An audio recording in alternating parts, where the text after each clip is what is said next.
Oi gente, Júlio Marinho falando, bem-vindos ao canal, tudo bem com vocês, queridos? Bom, como prometido, eu vou falar hoje como é que foi aí essa história do meu primeiro ficante, né?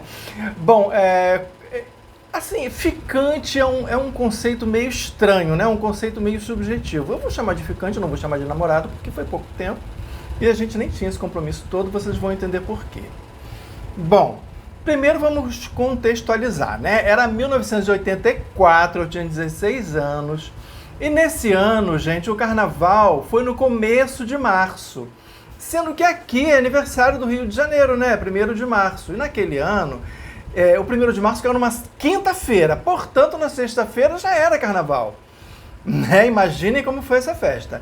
Naquela época, o carnaval do centro do Rio de Janeiro bombava, mas bombava mesmo, era assim maravilhoso. Então era como se o carnaval tivesse começado na quinta, porque na quinta-feira já parecia carnaval mesmo, todo mundo na rua, igualzinho.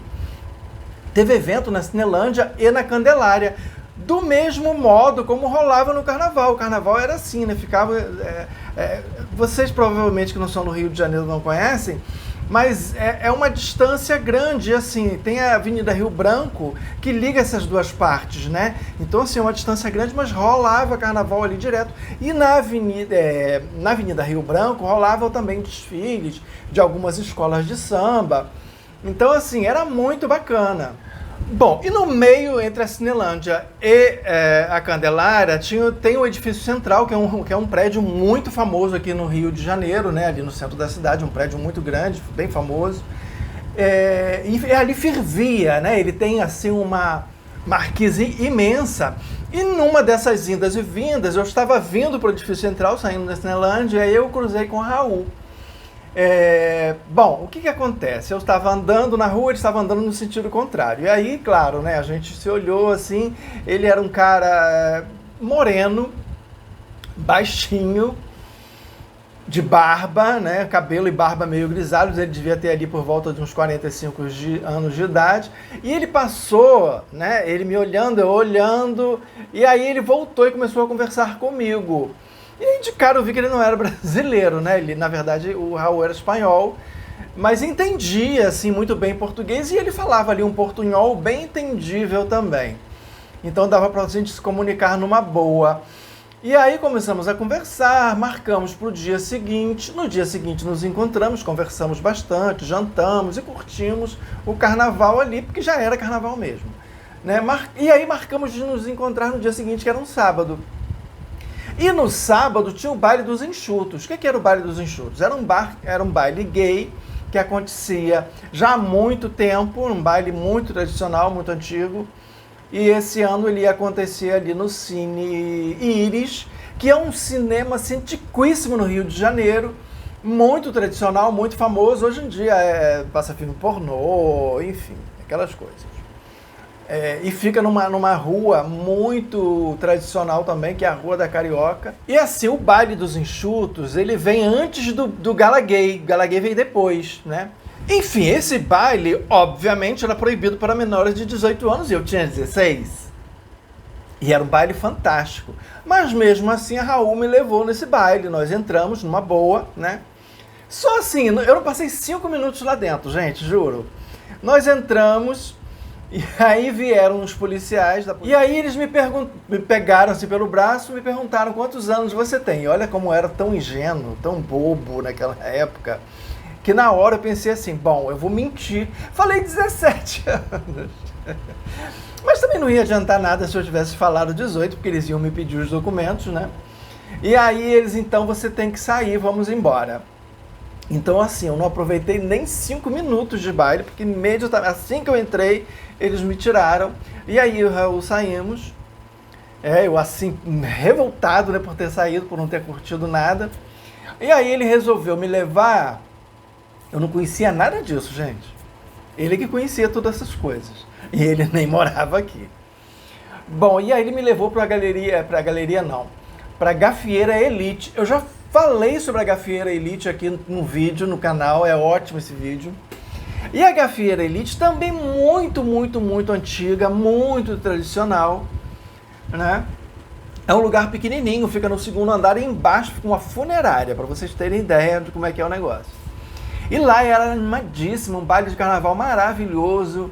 E lá não teve esse problema, né? Entrei e fiquei, e ficamos lá, curtimos a noite toda, um lugar assim maravilhoso.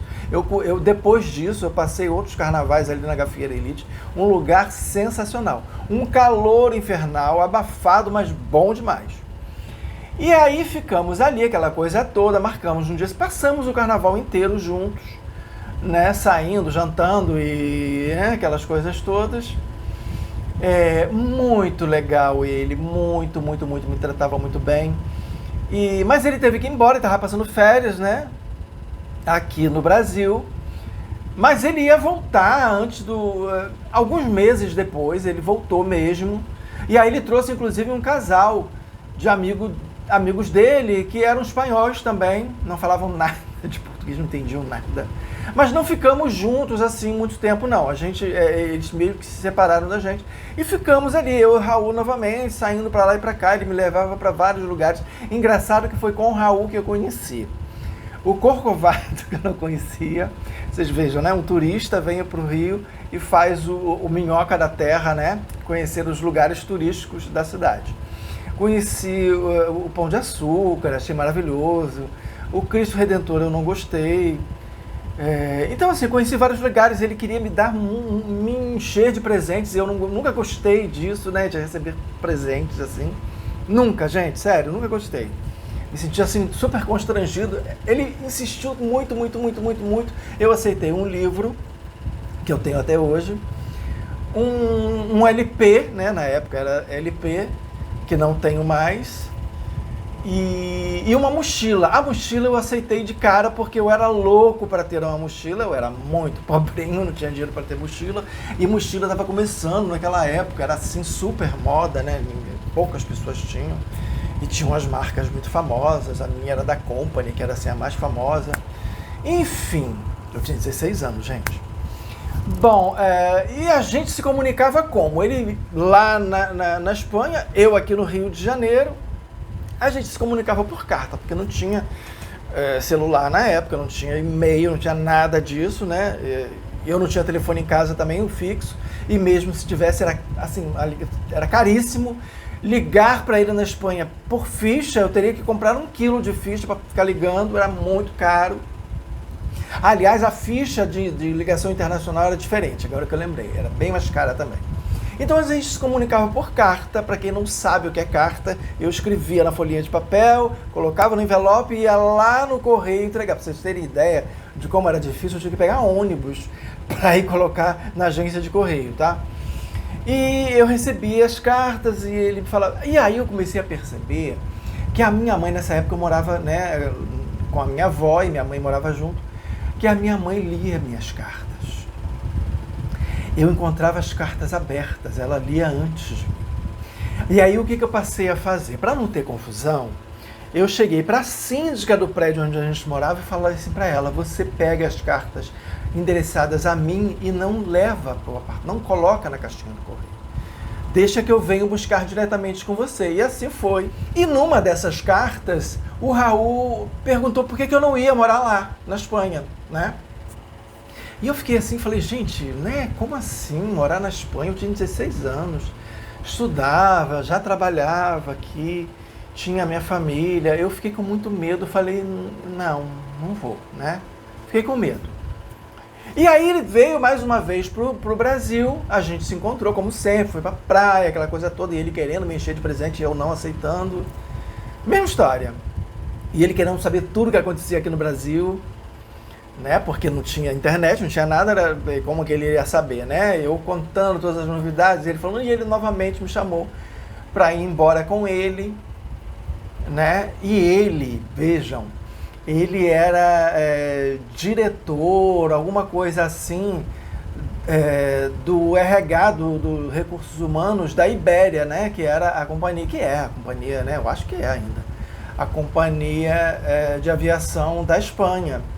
Ele era bem, né, de vida, mas mesmo assim eu não aceitei, até porque, gente, eu não quero, assim, ficar sinalizando virtude, mas eu nunca fui muito desse tipo de coisa, eu nunca gostei muito disso, não, sabe? Nunca mesmo.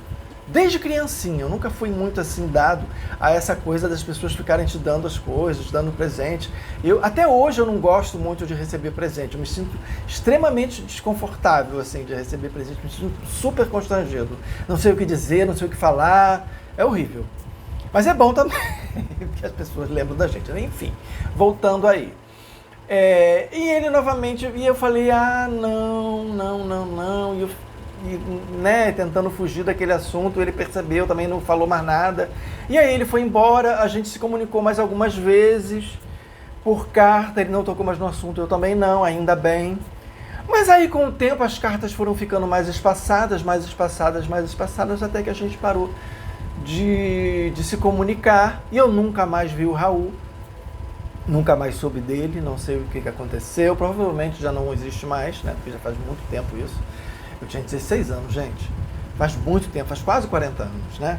Então, assim, faz realmente muito tempo. Mas foi uma experiência tão bacana, porque eu aprendi tanta coisa com ele, né? Aprendi muita coisa com ele, muita mesmo. Ele era um sujeito muito bacana. Ele me falava tanta coisa, ele já tinha viajado o mundo inteiro, né? O mundo inteiro mesmo. Então ele conhecia muita coisa e eu amava ouvir as histórias. A gente ficava horas conversando, ele me contando as histórias das viagens, dos lugares que ele tinha ido, né, daquela coisa toda. Claro que agora eu não vou lembrar mais tanta coisa dessas histórias que ele me falava. Mas eu aprendi tanto com ele. E até hoje eu não sei se eu deveria ter ido ou se eu não deveria ter ido, né? Tem horas que eu acho que eu deveria ter arriscado mais, que eu deveria ter tido menos medo. Mas como é que ia ser também essa coisa? Eu era de menor também, né? Como é que ia ser? Será que eu ia ter que fugir? Teria sido muito complicado. Eu acho que minha mãe também não iria aceitar, né? Que eu fosse. Então, assim, durante muitos anos eu fiquei remoendo essa coisa. Poxa, será que eu teria sido melhor para mim se eu tivesse ido embora? E nem foi a primeira vez que alguém me chamou para ir embora do Brasil e eu nunca fui.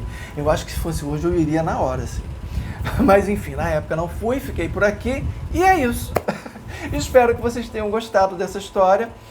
E se sim, comentem aí, né? Compartilhem, comentem, curtam, por favor, que o tio precisa de engajamento.